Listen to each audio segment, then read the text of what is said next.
yaguli on this position sekirabangako ekyokubiri wetunadda mu contest ya gundi yagambye bwati kati nange mwetegekere ngambe bweti kyekisinza oteeka amateeka agaffe muntata amateeka gonna getukola si tetulina kukola amateeka galina maaso initially omukozi w'amateeka talina kukola teeka lirina maaso lino teeka ogenda kulikola naye naawe lijja kukwata.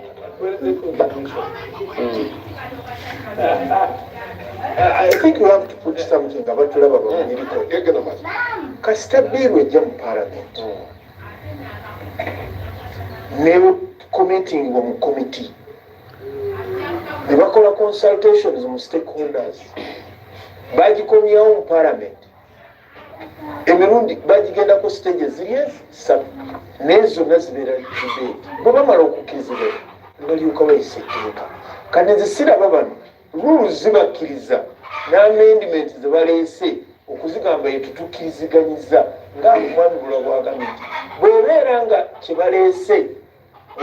temukikiriza musobola okugamba executive nomugambira awatukiriza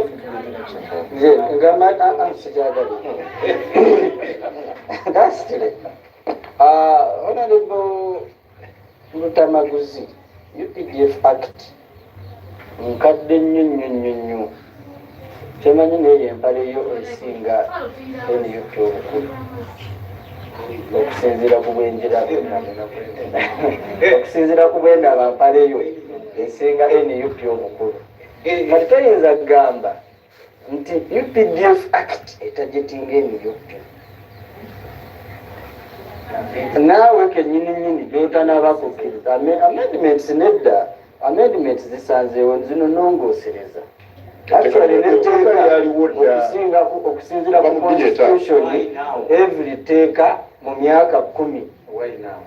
emyaka 10 likkirizibwa. Ekyokubiri, why now? Because parliament yakola half baked job nekola etteeka nga lirina contradictions nekola etteeka nga waliwo byetataddeemu. That's what we are saying. That's what we are saying. And you as a legislator, you know, kubanga fenna otusingako ku procedures eziyitibwamu naye bwe tubanga at the moment one mwenna mutulaga nti ne procedure eziyitibwamu okukola amateeka muzitankana mu trading opinion n'endowoozayo ne feeling. I get worried. Munyagwa nga tumaliriza ku nsonga eyo kino ekirabo kivuira wa final bwekinajja mu parliament. Yes, you see, with all due respect, my senior brother Kapoza and Muto Wangi Mfurora, that's suffering from what we call the Stockholm syndrome. Yes, Stockholm syndrome is where the captive awambidwa atuka time nawulira nga agamba abawambi bano balabika bannange nawulira nga bafuuse bamwagaliza kakati bano bawambe bannaffe oyo akuliraani yawonera watono okuyingira kooti masha emundu gye baali bamuwadde kwoloti katonda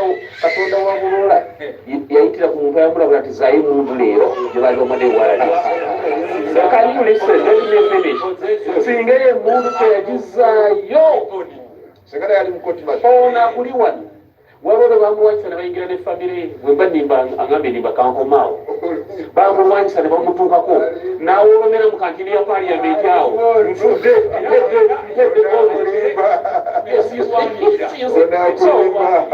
nti abantu kibi nnyo nti abantu babawamba President Museveni mukulu bulola agambye yes kakati mukulu bulola nkangule problem weva mukulu bulola nkangule problem Honorable Mutamaguzi bano bakonaleka abanga ekibogeza we batyo sigamba tebagala stability mu ggwanga fena tukyagala